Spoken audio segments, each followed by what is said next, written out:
Sekarang dimulai dari membuat pola ukurannya.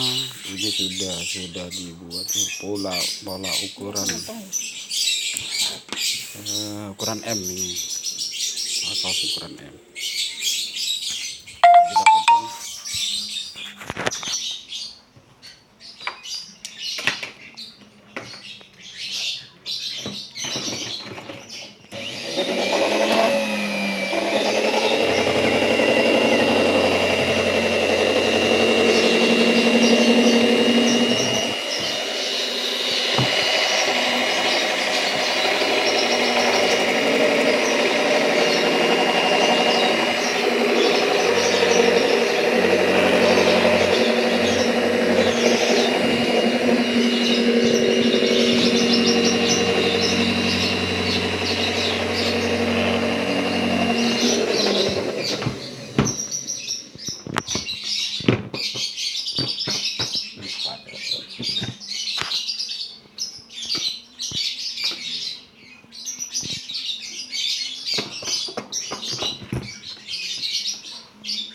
Di bagian belakang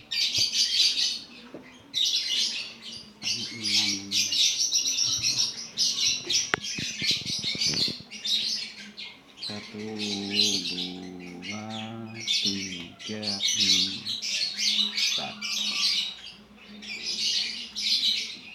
Ini satu. Oke, ini ukuran depannya. Ini badan depan, ini badan belakang. Kita membuat untuk pola untuk lengannya. Ini jadi satu.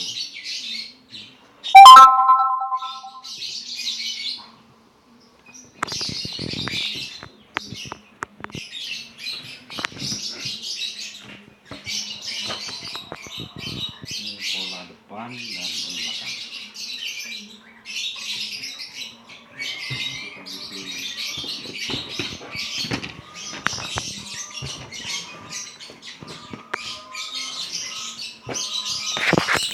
Kita bikin untuk lengannya.